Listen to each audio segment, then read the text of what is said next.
Hi hello नमस्कार everyone. सो मेरा नाम मनीष यादव है और इस चैनल पे केमिस्ट्री आप लोग पढ़ रहे थे, तो केमिस्ट्री को अभी कंटिन्यू करते हैं और इसके साथ साथ एक नई जर्नी स्टार्ट करते हैं केमिस्ट्री के लिए। ठीक, तो केमिस्ट्री में क्या क्या चलने वाला है, फिजिकल केमिस्ट्री में लोग स्टार्ट करने वाले हैं some basic of concept as well as solution class 11 and 12 दोनों। देखो, क्लास 11th पहली बात और क्लास 12th दूसरी बात। ओके, 11th में हम लोग क्या स्टार्ट करने वाले हैं, सम बेसिक ऑफ केमिस्ट्री, और इधर करने वाले हैं सोल्यूशन। ठीक, हम लोग इनमें एक टॉपिक है जो कि कॉमन है, वो है कंसंट्रेशन। कंसंट्रेशन ये अलग से वीडियो आ जाएगी आपके पास, सिर्फ और सिर्फ फार्मूला, क्या सवाल कैसे कैसे बन रहे होते हैं वो। सोल्यूशन में अगर मैं आपको फ्लो चार्ट दिखा दूं, शायद आप दंग हो कि अभी बहुत अच्छे क्लियरिटी के साथ उसको क्लियर कर पाएंगे। देखो, सोल्यूशन में क्या है ना, सोल्यूशन को बांटा गया है पहला टाइप्स ऑफ सोल्यूशन, जैसे कि solid and liquid, liquid and gas, और इसमें सीओटी में पीवाईक्यू आ चुका है। ठीक, तो हम करवाएंगे उसको। मोस्टली जो ये टाइप्स ऑफ सोल्यूशन है, यहाँ से क्या आते हैं, कंसंट्रेशन के नामक भी हमारे क्वेश्चन आते हैं नीट में।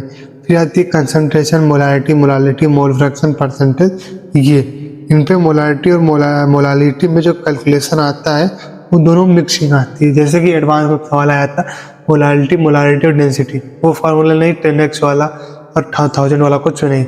एक और आता है, पहले आप मोलारिटी फाइंड करेंगे, मोलालिटी इक्वल हो जाएगा, फिर उस पर डेंसिटी होगी, वगैरह वगैरह कंसेप्ट मिला के एक नया सवाल बनाएंगे जिसको नाम देंगे एडवांस का।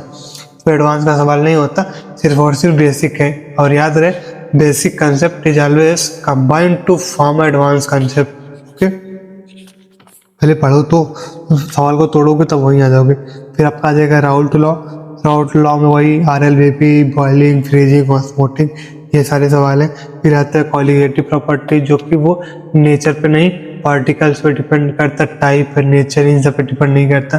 जैसे कि अब आप जाते हो एक ऑटो के पास, उसे बोलते हो भैया इस जगह चलना है, तो उस जगह चलने के लिए वो ये नहीं पूछता तुम काले हो, तुम गोरे हो, तुम क्या सामान लिए हो, दिखाओ पहले, सामान ज़्यादा होगा नहीं लेके जाएंगे, ऐसा कुछ नहीं है। सामान क्या लो, उसका कोई मतलब, आप जाओगे मैं आपसे 10 रुपये लूँगा, यानी जो भाड़ा हो। मेरे यहाँ फिलहाल थोड़ी दूर पे जाते हैं, 10 रुपये लेते तो याद आ गया, तो वो लेगा अपना पैसा, तुम्हें छोड़ देगा, तो अपने घर वो अपने घर। ठीक, ये बात हो गई। फिर कॉलिगेटिव में यही राउल्ट लॉ फिर वहाँ जाता है, डेल्टा TF BB, और BB का मतलब TB, मतलब TB इक्वल टू BB नहीं, ठीक है, पाई, यानी कि इन सब में सारे फार्मूला वही होते हैं। इसमें एक आ जाता है want of factor concept include हो जाते हैं, गुंज जाता है, और कोई चेंजेस नहीं आता। फिर आपका हेनरीज लॉ आ जाता है, और हेनरी लॉ के अलावा मैंने बोला तो 2025 में सवाल आएगा उसमें क्या नाम उसका, क्वांटम फैक्टर पे, तो आया था, वाकई में आया था। आइडियल और नॉन आइडियल, और मैंने बताया था गैलियम और सीजियम वाले पे नोट्स बनाया था। फिलहाल अभी वो नोट्स सामने ही पर जाने देते हैं, हम लोग पढ़ेंगे तो पढ़ेंगे, और NCERT लाइन बाय लाइन हम लोग भी पढ़ेंगे। ठीक, हर डे हर रोज एक एक लाइन पढ़ने वाले। Ideal and non ideal solution क्या होता है ये पढ़ने वाले, उसके बाद सॉल्युबिलिटी पढ़ेंगे, जो कि सॉल्युबिलिटी लोग लगभग पहले निपटा लेते हैं, लेकिन हम लोग बाद में निपटाएंगे।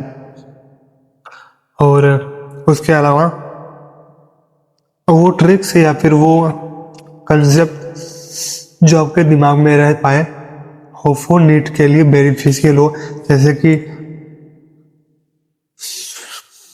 बहुत सारी बातें हैं। हम लोग वहाँ पे आते हैं, फिर फाइंड करते हैं।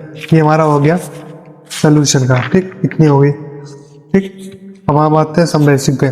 सम बेसिक क्या क्या पढ़ना है, मैटर के नेचर पढ़ने हैं, लॉ ऑफ केमिकल कॉम्बिनेशन पढ़ने हैं, डाल्टन एटॉमिक थियरी पढ़ना। उसमें 3 टॉपिक हैं, उनके पॉस्टुलेट, उनके मेरिट और उनके लिमिटेशन, क्या क्या अच्छी बातें थे, क्या क्या बुरी बातें थे, और क्या था। एटॉमिक और मॉलिक्यूलर पूछना है, जैसे कि atomic mass, average mass, molecular mass, formula mass, ये सारी बातें एटॉमिक में आएंगी। हम लोग हर डेली ये खत्म करने वाले। मोल कंसेप्ट आ जाएगा, फिर परसेंटेज आ जाएगा, स्टोइकोमेट्रिक आ जाएगा जिस पे काम कर रखा है, फिर आपका कंसंट्रेशन वापस आ जाएगा, वही percentage, mole fraction, molality, normality, ये सब आ जाएगा।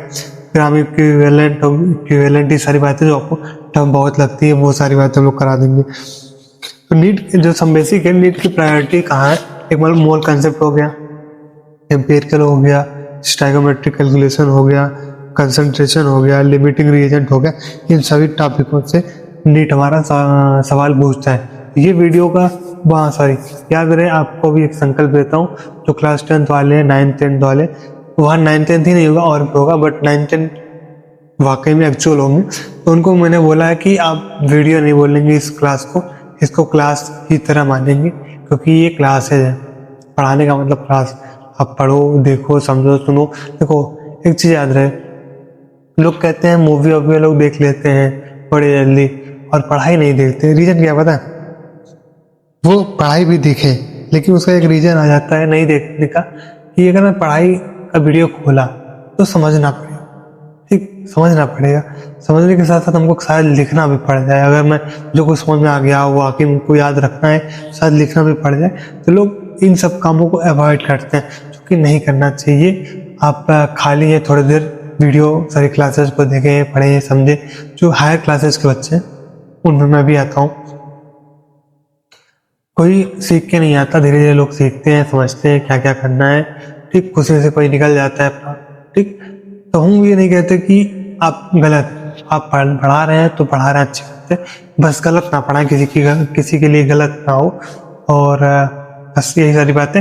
लोग मूवी वूवी और वीडियो लेक्चर्स क्यों नहीं देखते, दोनों में डिफरेंस यही है। मूवी जो देखना होता है बस देखते हैं, याद तो रहा, याद रहा, नहीं याद रहा तो भैया साइड वाइज कर देते हैं। लेकिन वीडियो लेक्चर्स क्या होते हैं, इनको साइड नहीं कर सकते। अगर आप देखिए, अगर आपको समझ आने लगा, हमको समझना है, फिर उसको याद रखना पड़ेगा। याद रखने के लिए लिखना और माइंड में प्रिपेयर करना पड़ेगा, तो इसलिए वो नहीं देखते। लेकिन ये गलत है, आप चाहो तो देख कर छोड़ दो, बाद में दोबारा देख लेना। कई बार मैं भी ऐसा करता हूँ, देख लेता हूँ, मैं भूल जाता हूँ, फिर जब पढ़ने लगता हूँ तो यार लगे यार कुछ तो था ही नहीं लेक्चर, ठीक। तो ऐसा होता है, कोई बात नहीं है। फिर मिलेंगे हम लोग नए क्लास के साथ। और क्लासेस के टाइमिंग क्या होंगे, सुबह मॉर्निंग में होंगे 6:30 बजे आपको क्लासेस प्रोवाइड कर दिए जाएंगे। आप बिल्कुल देखें, अब बेफिक्र रहें, आपको वो मिलेगा जो शायद कहीं ना मिले। और ये क्रैश कोर्स मानते हुए चलेंगे हम लोग, जल्दी केमिस्ट्री खत्म करेंगे। तो जय हिंद, जय भारत। हम लोग फिर मिलेंगे कल।